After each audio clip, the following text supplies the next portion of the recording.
Hello दोस्तों, आप सभी का स्वागत है पुनः हमारे इस चैनल में। और आज हम जानेंगे preservatives and storage of blood in blood bank.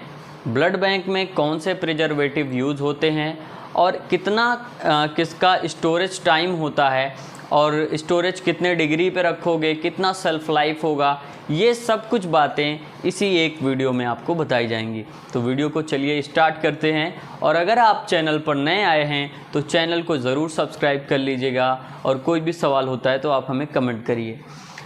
Topic पे हम आ जाते हैं, preservatives and storage of blood. ये हमारी टॉपिक है। तो ब्लड बैंक में मेनली 4 तरह के प्रिजर्वेटिव्स का यूज किया जाता है। प्रिजर्वेटिव होता क्या है पहले आप ये जान लीजिए। प्रिजर्वेटिव ये केमिकल सब्सटेंस होते हैं। क्या होते हैं? केमिकल सब्सटेंस होते हैं जो प्रिवेंट करते हैं क्लॉटिंग को या कोगुलेशन को। Chemical substance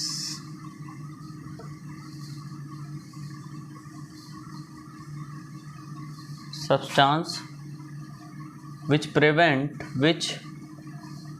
prevent clotting। Preservatives chemical substance हैं जो ब्लड को जमने से रोकते हैं। अब दूसरा सवाल आता है कि हम इसका यूज़ क्यों करते हैं। तो भाई साधारण सी बात है, प्रिजर्वेटिव का यूज़ इसलिए किया जाता है ताकि हमारा ब्लड जो है वो प्रिवेंट होने से, क्लॉट होने से बचे, प्रिवेंट करने के लिए करते हैं। दूसरी चीज़, उसके सेल्फ लाइफ को बढ़ाकर स्टोरेज करने के लिए करते हैं। यानी प्रिजर्वेटिव की मदद से हम कोई भी चीज़ को स्टोर कर लेते हैं और उसको जो है एज़ नियरली एज़ पॉसिबल हम उसे एक जो उसका स्ट्रक्चर है, इंटरनल कॉन्स्टिट्यूंट्स है उसके, उन सभी चीज़ों को जो है जैसे वो इन वीवो होता है वैसे ही उसे इन विट्रो भी रखने की कोशिश करते हैं। इसे ही हम प्रिजर्वेटिव्स कहते हैं और यही रोल होता है प्रिजर्वेटिव का। तो प्रिजर्वेटिव तो जान लिया, अब थोड़ा सा इतिहास जान लेते हैं कि ये प्रिजर्वेटिव, एंटीकोगुलेंट ये कहाँ से आया। तो आप जब इतिहास देखेंगे तो आपको 2 नाम जरूर जो है याद रखना है। एक अल्बर्ट हस्टिन और दूसरे थे लुइस एगॉट। अल्बर्ट हस्टिन और लुइस एगॉट महोदय जो थे, इन्होंने क्या किया था, सोडियम सिट्रेट का डिस्कवर किया था सबसे पहले। तो सोडियम सिट्रेट का डिस्कवर करते हैं और यहाँ से एंटीकोगुलेंट की जो दौर आती है वो यहीं से शुरू हो जाती है। अब एंटीकोगुलेंट तो हमारे पास आ गया, तो हमने क्या किया, उस समय रोमन और ग्रीक के लोग ज़्यादा यूज़ करते थे। तो उस समय जब एंटीकोगुलेंट आया तो लोगों ने उसे स्टोर करना शुरू कर दिया। लेकिन जैसे जैसे जनरेशन बढ़ी, हमने देखा कि सोडियम सिट्रेट की वजह से हमारे ब्लड के स्ट्रक्चर में, जो इंटरनल स्ट्रक्चर है उसमें कुछ परिवर्तन आने लगे हैं, जिससे हमारा जो ब्लड है वो पूरी तरह से प्रिजर्वेटिव नहीं हो पा रहा है। तो फिर एक दूसरे साइंटिस्ट आए जिनका नाम था रूइस और टर्नर। ये 1916 ईस्वी में आए, रोस और टर्नर। ठीक है, नाम याद रख लीजिए। रोस और टर्नर महोदय आए 1916 में। इन्होंने फर्स्ट एंटीकोगुलेंट प्रिजर्वेटिव बनाया। क्या बनाया? First anticoagulant preservative. Sodium citrate क्या था? एंटीकोगुलेंट था, लेकिन वो पूरी तरह से इंटरनल स्ट्रक्चर को प्रिजर्व करने के लिए नहीं था। तो रोस टर्नर आए 1916 में। इन्होंने क्या किया, उसी सोडियम सिट्रेट में बस ग्लूकोज ऐड कर दिया अपनी तरफ से। ग्लूकोज ऐड करने से क्या हुआ, जो ब्लड का स्टोर था वो कुछ समय के लिए ब्लड को हम स्टोर कर सकते थे और उस स्टोरेज में किसी भी तरह का हमारा जो इंटरनल कंपोनेंट था ब्लड का उसमें बदलाव नहीं आता था। तो हम क्या करते थे, ग्लूकोज प्लस सोडियम सिट्रेट जो था बिफोर ट्रांसफ्यूजन हम इसी चीज़ का यूज़ करते थे। तो ये तो इतिहास रहा एंटीकोगुलेंट और प्रिजर्वेटिव का। अब मैं आपको टॉपिक पे लाता हूँ। ब्लड बैंक में मेनली 4 एंटीकोगुलेंट या प्रिजर्वेटिव कह लीजिए का यूज़ किया जाता है। एक होता है ACD, दूसरा CPD, तीसरा CPD-A1 और चौथा CPD-A2। और कुछ एडिटिव्स होते हैं ब्लड बैंक में। एडिटिव्स मतलब जो बाहर से ऐड किए जाते हैं।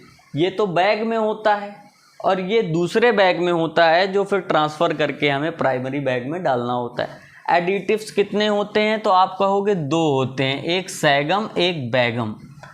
मेनली हम सैगम का यूज़ करेंगे। आप कहोगे ज़्यादातर कौन सा एडिटिव यूज़ होता है ब्लड बैग में, तो आप कह देंगे सैगम। चलो अब टॉपिक पे आ जाओ। ACD जो है प्रिजर्वेटिव है जो ब्लड बैंक में बहुत पहले यूज़ किया जाता था, अब इसे रिप्लेस कर दिया है CPD A1 ने। जैसे कंप्यूटर का देखे होते first generation, second generation, third generation, fourth, तो फर्स्ट जनरेशन वाला अभी हम लोग यूज करेंगे क्या? नहीं करेंगे। तो हम लोग क्या कर रहे हैं, तीसरे जनरेशन का यूज करेंगे। तो वैसे ही अभी जो ये पुराना हो गया था, इसमें कुछ कमियां थी, उसको इसने रिप्लेस किया, इसके कमियों को इसने रिप्लेस किया, उसके बाद CPD A2 हमारा आ गया। अब देखिए होता क्या है, फुल फॉर्म है एसिड सिट्रेट डिक्सट्रोस, DEXTROSE, ठीक है। एसिड सिट्रेट डिक्सट्रोस, इसका 15 ml यूज होता था 100 ml ब्लड को प्रिजर्व करने के लिए, ठीक। 15 ml of ACD solution is use to preserve 100 ml of blood. इसमें कुछ कमियां थी, उसको देखते हुए इसे रिप्लेस किया गया, उसके जगह पे आ गया हमारा CPD। क्या आया? CPD। CPD का full form citrate phosphate dextrose, ठीक है, डेक्सट्रोस हो जाएगा ये। CPD, उसको CPD देखा गया, CPD देखने के बाद आया CPD A1। अच्छा, रिप्लेस क्यों किया गया, ये भी एक सवाल है। देखिए रिप्लेस इसलिए किया गया था, ACD जो हमारा था एसिड सिट्रेट डिक्सट्रोस, ये क्या करता था, इसका जो सेल्फ लाइफ था PRBC के लिए, ठीक है, सेल्फ लाइफ जो इसका था, लिख लीजिएगा 21 डेज का था। यानी इसमें जो है हमारी रेड ब्लड सेल जो थी वो 21 डेज तक ही प्रिजर्व हो सकती थी। उसके बाद इसको रिप्लेस करके CPD आया, क्योंकि CPD में जो है 28 डेज का प्रिजर्वेशन मिला हमें, ये 28 डेज का प्रिजर्वेशन करती थी। अब CPD को भी रिप्लेस करके आ गया जो हमारा CPD A1। देखो CPD सिट्रेट फास्फेट डिस्ट्रेट, A जुड़ गया, A मतलब होता है एडेनिन 1 जुड़ गया, ठीक है। अब इसको जोड़ने से ये फायदा हुआ कि जो CPD 28 डेज का प्रिजर्वेशन दे रही थी, वो CPD A1 जो है 35 डेज का देने लगी। उसके बाद CPD A2 आ गया। CPD A2 मतलब इसमें क्या होता है, ग्लूकोज की मात्रा ज़्यादा होती है। सेल्फ लाइफ इसका भी जो है, अगर सेल्फ लाइफ की बात आएगी 35 डेज आप कहेंगे, ठीक है, 35 डेज का।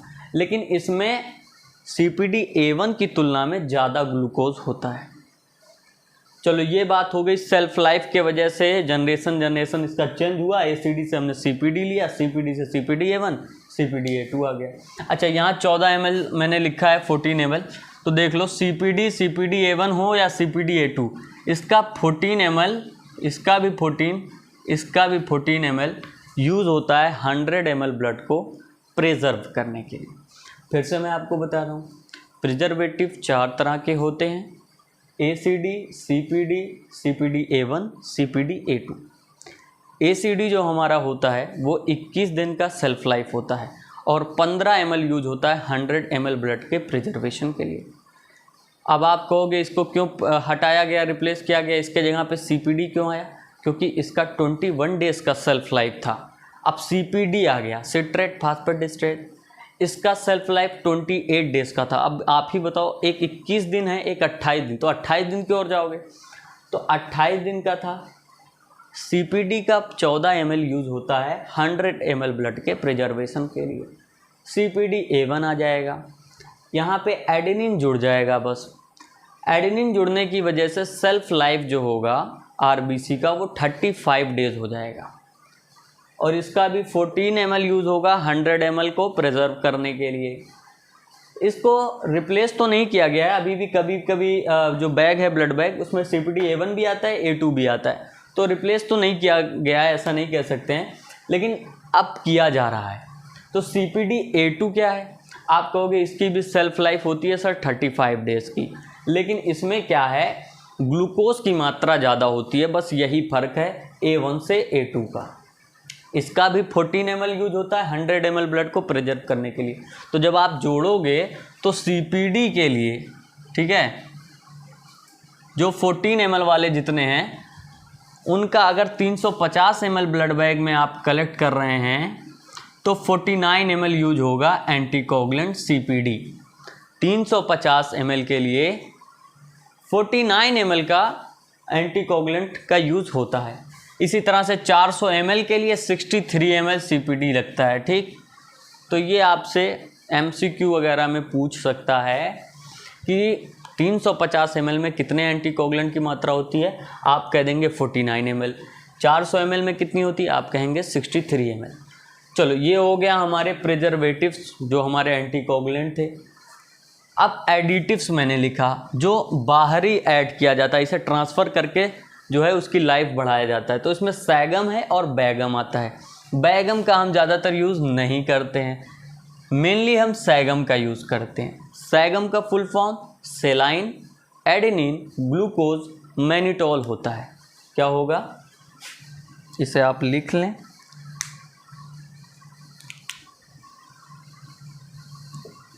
सेलाइन एडेनिन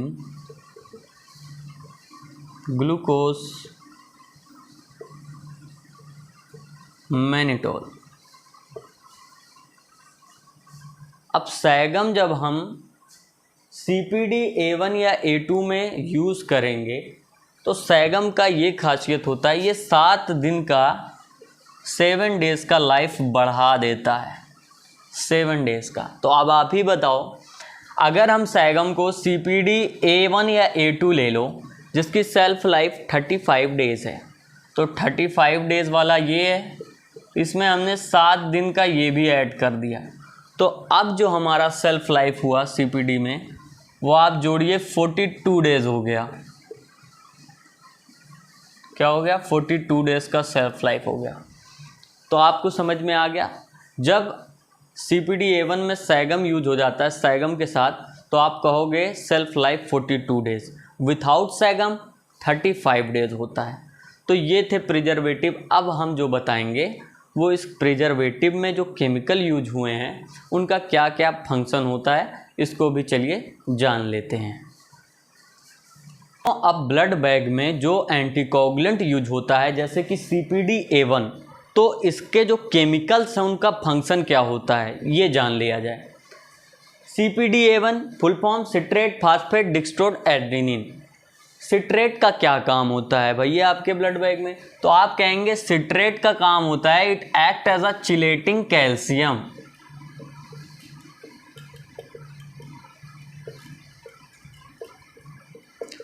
और कैल्शियम को चिलेटिंग करता है, और तभी तो हमारा ब्लड जो है प्रिवेंट होने से बचता, क्लॉट होने से बचता है, ठीक है। सिट्रेट का काम होता है it act as a chelating calcium, और इसी की वजह से हमारा जो ब्लड है वो क्लॉट होने से बचता है, ठीक है। CLOT क्लॉट, जमने से बचता है। तो किसके वजह से क्लॉट होने से बचता है, सिट्रेट की वजह से। डेक्सट्रोज का क्या काम होता है, डेक्सट्रोज जो है ना दोस्तों ये नेसेसरी होता है, बहुत ज़रूरी होता है। ग्लूकोज का काम करता है, समझ लो RBC के लिए, और ग्लूकोज है ही, तो ये नेसेसरी होता है फॉर RBC, ठीक, for store RBC, for store RBC, for metabolism. किस लिए भैया, मेटाबॉलिज्म के लिए। RBC के मेटाबॉलिज्म के लिए डिस्ट्रोज आवश्यक होता है। It is necessary for store RBC for metabolism. दूसरी चीज़, dextrose is utilised for energy production, also energy production. Dextrose जो है इसका जो है प्रयोग किया जाता है एनर्जी प्रोडक्शन के लिए। अब आप कहोगे कैसे आरबीसी करेगा, तो भैया ये एनाएरोबिक ग्लाइकोलिसिस के द्वारा करेगा, एनाएरोबिक ग्लाइकोलिसिस करेगा हमारा आरबीसी। तो मैंने बताया डेस्ट्रोस क्या करता है, नेसेसरी है स्टोर आरबीसी के लिए, मेटाबॉलिज्म करने के लिए। अटिलाइज हो जाता है एनर्जी प्रोडक्शन के लिए, आप कहोगे कैसे, एनाएरोबिक ग्लाइकोलिसिस के द्वारा। तो ये डेस्ट्रोस का फंक्शन है, थोड़ा सा मिटा दे रहे हैं आप लोग, लिख लीजिएगा, इरेज कर दे रहे हैं इसे। फास्फेट की अगर हम बात करें फंक्शन की, तो ये प्रिवेंट करता है फॉर ड्रॉपिंग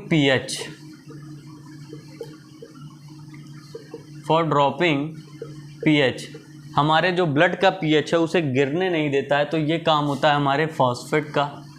अब एडेनिन क्या करता है, एडेनिन का काम ये होता है maintain viability of RBCs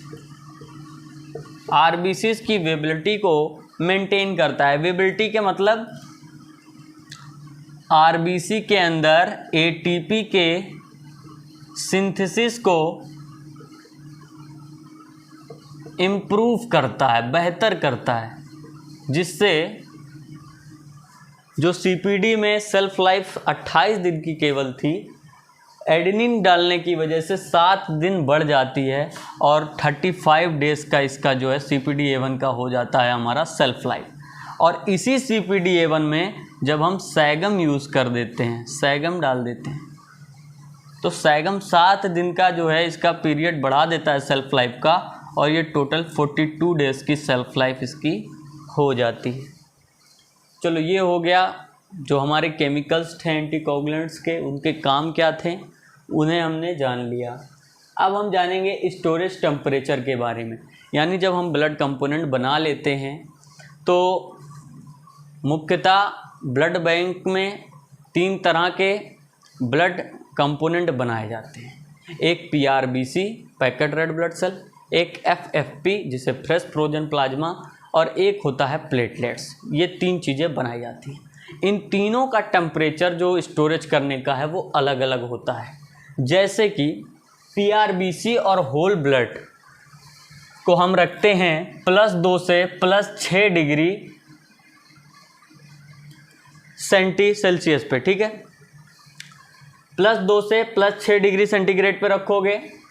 self life की बात करें PRBC की सैगम के साथ तो 42 डेज, विथआउट सैगम अगर बात करें तो आप कहोगे 35 डेज। ठीक, ये सब क्लियर कर लीजिए।